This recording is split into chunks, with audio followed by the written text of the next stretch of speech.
بسم اللہ الرحمن الرحیم۔ السلام علیکم ناظرین۔ مفتی محمد شفیع رحمہ اللہ کی کتاب شہید کربلا میں آپ سب کو خوش آمدید کہتے ہیں۔ ناظرین کرام، جب حضرت حسین رضی اللہ تعالیٰ عنہ اور ان کے رفقا پر پانی بالکل بند کر دیا گیا تو حضرت حسین رضی اللہ تعالیٰ عنہ نے اپنے بھائی عباس بن علی کو 30 سوار اور 30 پیادوں کے ساتھ پانی لینے کے لیے بھیج دیا۔ پانی لانے کے لیے عمر بن سعد کی فوج سے مقابلہ بھی ہوا، مگر بالآخر وہ 20 مشقیں بھر کر لے آئے۔ اس کے بعد حضرت حسین رضی اللہ تعالیٰ عنہ نے عمر بن سعد کے پاس پیغام بھیجا کہ آج رات کو ہماری ملاقات اپنے اپنے لشکر کے ساتھ ہو جانی چاہیے تاکہ ہم سب کے سامنے گفتگو کریں۔ عمر بن سعد اس پیام کے مطابق رات کو ملے۔ حضرت حسین رضی اللہ تعالیٰ عنہ نے فرمایا کہ ہمارے بارے میں آپ 3 صورتوں میں سے کوئی اختیار کر لو۔ پہلی صورت، میں جہاں سے آیا ہوں وہیں واپس چلا جاؤں۔ دوسرا یہ کہ یا میں یزید کے پاس پہنچ جاؤں اور خود اس سے اپنا معاملہ طے کروں، یا مجھے مسلمانوں کی کسی سرحد پر پہنچا دو، جو حال وہاں کے عام لوگوں کا ہوگا میں اسی میں بسر کروں گا۔ بعض لوگوں نے آخری 2 صورتوں کا انکار کیا کہ حضرت حسین رضی اللہ تعالیٰ عنہ نے یہ 2 صورتیں پیش نہیں فرمائیں۔ عمر بن سعد نے حضرت حسین رضی اللہ تعالیٰ عنہ کی یہ تقریر سن کر پھر ابن زیاد کو خط لکھا۔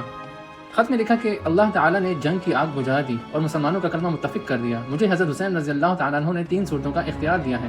ظاہر ہے کہ ان میں آپ کا مقصد پورا ہوتا ہے اور امت کی اس میں صلاح و فلاح ہے۔ ابن زیاد بھی عمر بن سعد کی اس خط سے متاثر ہوا اور کہا کہ یہ خط ایک ایسے شخص کا ہے جو امیر کی اطاعت بھی چاہتا ہے اور اپنی قوم کی عافیت کا بھی خواہشمند ہے۔ ہم نے اسے قبول کر لیا۔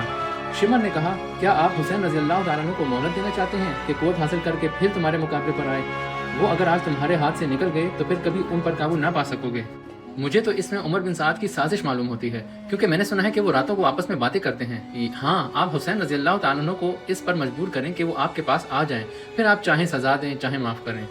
ابن زیاد نے اس رائے کو قبول کر کے شمر کے ہاتھ عمر بن سعد کے پاس خط بھیجا اور یہ ہدایت دی کہ اگر عمر بن سعد اس حکم کی تکمیل فوراً نہ کرے تو اسے قتل کر دیا جائے اور اس کی جگہ تم خود لشکر کے امیر ہو۔ خط میں لکھا، اما بعد، میں نے تمہیں اس لیے نہیں بھیجا کہ تم جنگ سے بچو یا ان کو مہلت دو یا ان کی سفارش کرو۔ اگر حسین رضی اللہ تعالیٰ عنہ اور ان کے ساتھی میرے حکم پر صلح کرنا اور میرے پاس آنا چاہتے ہیں تو ان کو صحیح سالم پہنچا دو، ورنہ ان سے جنگ کرو یہاں تک کہ ان کو قتل کرو، کیونکہ وہ اس کے مستحق ہیں۔ پھر قتل کے بعد ان کو گھوڑوں کی ٹاپوں میں رون ڈالو۔ اگر تم نے ہمارے اس حکم کی تعمیل کی تو تم کو ایک فرمانبردار کی طرح انعام ملے گا، اور اگر اس کی تعمیل نہیں کرتے تو ہمارے لشکر کو فوراً چھوڑ دو اور چارج شمر کے سپرد کر دو۔ والسلام۔ شمر یہ حکم اور خط لے کر روانہ ہونے لگا تو اس کو خیال آیا کہ حضرت حسین رضی اللہ تعالیٰ عنہ کے ساتھیوں میں اور اس کے پھوپھی زاد بھائی عباس رضی اللہ تعالیٰ عنہ، عبداللہ، جعفر، عثمان بھی ہیں۔ شمر نے ابن زیاد سے ان چاروں کے لیے امان حاصل کی اور روانہ ہو گیا۔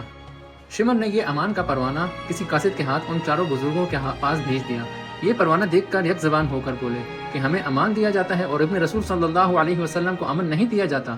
ہمیں تمہارے امان کی حاجت نہیں، اللہ کا امان تمہارے امان سے بہتر ہے، تجھ پر لعنت اور تیرے امان پر بھی۔ شمر یہ خط لے کر جب عمر بن سعد کے پاس پہنچا تو وہ سمجھ گئے کہ شمر کے مشورے سے یہ صورت عمل میں آئی ہے کہ میرا مشورہ رد کر دیا گیا ہے۔ اس کو کہا گیا کہ تم نے بڑا ظلم کیا کہ مسلمانوں کا کلمہ متفق ہو رہا تھا، اس کو ختم کر کے قتل و قتال کا بازار گرم کر دیا۔ بالآخر حضرت حسین رضی اللہ تعالیٰ عنہ کو جب یہ پیام پہنچایا گیا تو آپ نے اس کو قبول کرنے سے انکار فرما دیا کہ اس ذلت سے موت بہتر ہے۔ شمر اس محاذ پر محرم کی 9ویں تاریخ کو پہنچا تھا۔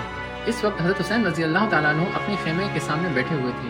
اسی حالت میں کچھ اونگ آ کر آنکھ بند ہو گئی اور پھر ایک آواز کے ساتھ بیدار ہو گئے۔ آپ کی ہمشیرہ زینب رضی اللہ تعالیٰ عنہا نے جب یہ آواز سنی تو وہ دوڑی دوڑی آئیں اور وجہ پوچھی۔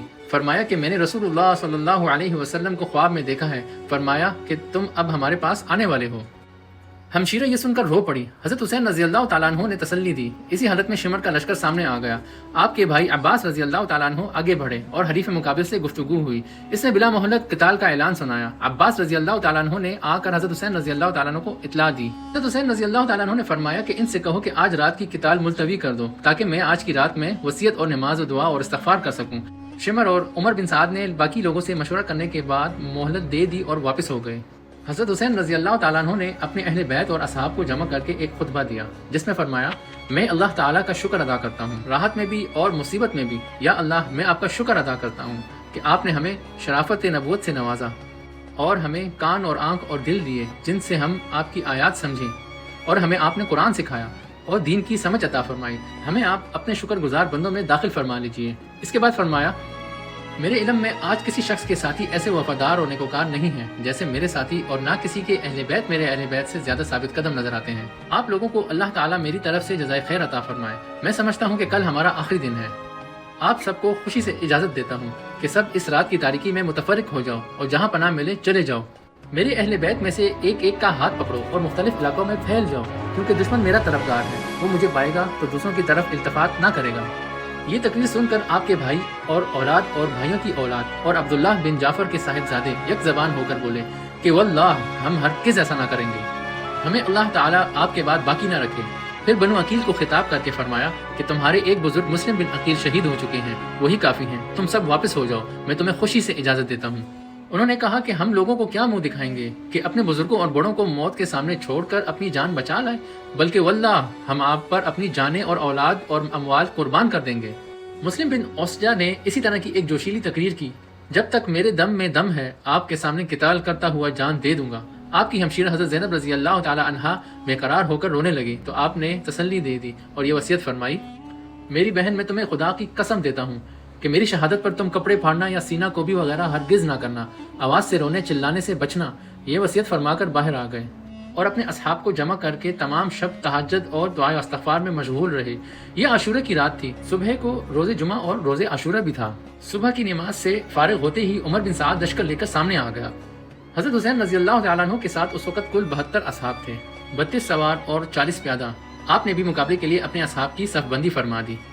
عمر بن سعد نے اپنے لشکروں کو 4 حصوں پر تقسیم کر کے ہر ایک حصے کا ایک امیر بنایا تھا۔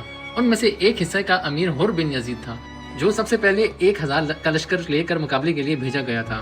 حر بن یزید کے دل میں اہل بیت کی محبت کا جذبہ بیدار ہو چکا تھا اور وہ اپنے کی ہوئی سابقہ کارروائی پر نادم تھا۔ حضرت حسین رضی اللہ تعالیٰ عنہ کے قریب آ کر بولا، واللہ مجھے یہ اندازہ نہ تھا کہ یہ لوگ آپ کے خلاف اس حد تک پہنچ جائیں گے اور آپ کی کوئی بات نہ مانیں گے۔ اگر میں یہ جانتا ہوتا تو ہرگز آپ کو نہ روکتا۔ میں اب تائب ہو کر آیا ہوں، اس لیے اب میری سزا اور توبہ یہی ہے کہ میں بھی آپ کے ساتھ قتال کرتا ہوا جان دے دوں، اور ایسا ہی ہوا۔ حضرت حسین رضی اللہ تعالیٰ عنہ گھوڑے پر سوار ہوئے اور آگے بڑھ کر بآواز بلند فرمایا، لوگوں میری بات سنو، جلدی نہ کرو تاکہ میں نصیحت کا حق ادا کر دوں جو میرے ذمہ ہے، اور تاکہ میں تمہیں اپنے یہاں آنے کی وجہ بتلا دوں۔ پھر اگر تم میرا عذر قبول کرو اور میری بات کو سچا جانو اور میرے ساتھ انصاف کرو تو اس میں تمہاری فلاح و سعادت ہے، اور پھر تمہارے لیے میرے قتال کا کوئی راستہ نہیں۔ اور اگر تم میرا عذر قبول نہ کرو تو تم سب مل کر مقرر کرو اپنا کام اور جمع کر لو اپنے شریکوں کو، پھر نہ رہے تم کو اپنے کام میں شبہ، اور پھر مجھ کو مہلت نہ دو۔ کتابوں میں لکھا ہے کہ یہ وہ الفاظ ہیں جو حضرت نوح علیہ السلام نے اپنی قوم کو کہے تھے۔ حضرت حسین رضی اللہ تعالیٰ عنہ کے یہ کلمات بہنوں اور عورتوں کے کان پر پڑے تو وہ خود پر قابو نہ کر سکیں اور رونے کی آوازیں بلند ہو گئیں۔ حضرت حسین رضی اللہ تعالیٰ عنہ نے اپنے بھائی عباس رضی اللہ تعالیٰ عنہ کو بھیجا کہ ان کو نصیحت کر کے خاموش کر دیں، اور اس وقت فرمایا کہ اللہ تعالیٰ ابن عباس پر رحم فرمائے، انہوں نے صحیح کہا تھا کہ عورتوں کو ساتھ نہ لے جاؤ۔ حضرت حسین رضی اللہ تعالیٰ عنہ جب دشمن کی فوج کو مخاطب کر کے متوجہ کر چکے اور عورتوں کو خاموش کروا دیا تو ایک درد انگیز اور نصیحت آمیز خطبہ دیا۔ حمد و ثنا اور درود و سلام کے بعد فرمایا، اے لوگو تم میرا نسب دیکھو، میں کون ہوں، پھر اپنے دلوں میں غور کرو، کیا تمہارے لیے جائز ہے کہ تم مجھے قتل کرو اور میری عزت پر ہاتھ ڈالو؟ کیا میں تمہارے نبی کی صاحبزادی کا بیٹا نہیں ہوں؟ کیا میں اس باپ کا بیٹا نہیں ہوں جو رسول اللہ صلی اللہ علیہ وسلم کا چچا زاد بھائی تھا؟ کیا سید الشہداء حمزہ میرے باپ کے چچا نہیں تھے؟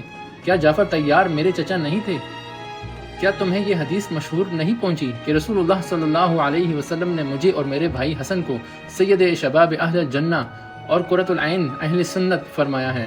اگر تم میری بات کی تصدیق کرتے ہو، اور واللہ میری بات بالکل حق ہے، میں نے عمر بھر کبھی جھوٹ نہیں بولا جب سے یہ معلوم ہوا کہ اس سے اللہ تعالیٰ ناراض ہوتا ہے، اور اگر تمہیں میری بات کا یقین نہیں تو تمہارے اندر ایسے لوگ موجود ہیں جن سے اس کی تصدیق ہو سکتی ہے۔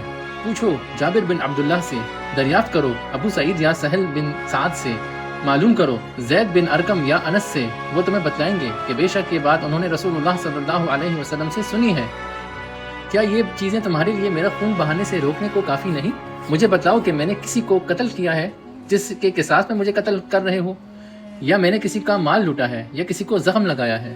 اس کے بعد حضرت حسین رضی اللہ تعالی عنہ نے کوفہ کے کچھ لوگوں کے نام پکارے اور فرمایا، کیا تم لوگوں نے مجھے بلانے کے لیے خطوط نہیں لکھے تھے؟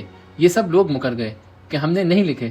حضرت حسین رضی اللہ تعالی عنہ نے فرمایا کہ میرے پاس تمہارے خط موجود ہیں۔ اس کے بعد فرمایا، اے لوگو اگر تم میرا آنا پسند نہیں کرتے تو مجھے چھوڑ دو، میں کسی ایسی زمین میں چلا جاؤں جہاں مجھے امن ملے۔ جب گفتگو طویل ہو گئی تو حر بن یزید رضی اللہ تعالیٰ عنہ جو اب تائب ہو کر حضرت حسین رضی اللہ تعالیٰ عنہ کے لشکر میں شامل ہو گئے تھے، آگے بڑھے اور لوگوں کو خطاب کیا، اے اہل کوفہ تم ہلاک و برباد ہو جاؤ، کیا تم نے ان کو اس لیے بلایا تھا کہ وہ آ جائیں تو تم ان کو قتل کرو؟ تم نے کہا تھا کہ ہم اپنی جان مال آپ پر قربان کریں گے، اور اب تم ہی ان کے قتل کے درپے ہو۔ ان کو اس کی بھی اجازت نہیں دیتے کہ خدا کی طویل و عریض زمین میں کہیں چلے جائیں جہاں ان کو اور اہل بیت کو امن ملے۔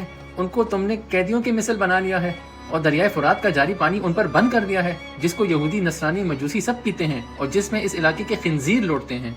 حسین رضی اللہ تعالیٰ عنہ اور ان کے اہل بیت پیاس سے بے ہوش ہو رہے ہیں۔ تم نے محمد صلی اللہ علیہ وسلم کے بعد ان سے ان کی اولاد کے بارے میں نہایت شرمناک سلوک کیا۔ اللہ تعالیٰ قیامت کے روز تم کو پیاسا رکھے گا اگر توبہ نہ کرو اور اپنی حرکت سے باز نہ آ جاؤ۔ اب حر بن یزید پر بھی تیر پھینکے گئے، وہ واپس آ گئے اور حضرت حسین رضی اللہ تعالیٰ عنہ کے آگے کھڑے ہو گئے۔ اس کے بعد تیر اندازی کا سلسلہ شروع ہو گیا۔ مخالف فریق کے کافی آدمی مارے گئے۔ حضرت حسین رضی اللہ تعالیٰ عنہ کے رفقا بھی بعض شہید ہوئے۔ حر بن یزید نے حضرت حسین رضی اللہ تعالیٰ عنہ کے ساتھ ہو کر شدید قتال کیا، بہت سے دشمنوں کو قتل کیا۔ اس کے بعد بدبخت شمر نے چاروں طرف سے حضرت حسین رضی اللہ تعالیٰ عنہ اور ان کے رفقا پر حملہ بول دیا۔ ناظرین کرام، امید کرتے ہیں کہ آپ شہید کربلا جو حضرت حسین رضی اللہ تعالیٰ عنہ سے منسوب ہے محبت سے سن رہے ہوں گے اور کتاب کے آخر تک ہمارے ساتھ رہیں گے۔ اسی کے ساتھ اس ویڈیو کا اختتام کرتے ہیں۔ حضرت حسین رضی اللہ تعالیٰ عنہ کے واقعے کو سننے کے لیے آخر تک ہمارے ساتھ رہے گا۔ السلام علیکم۔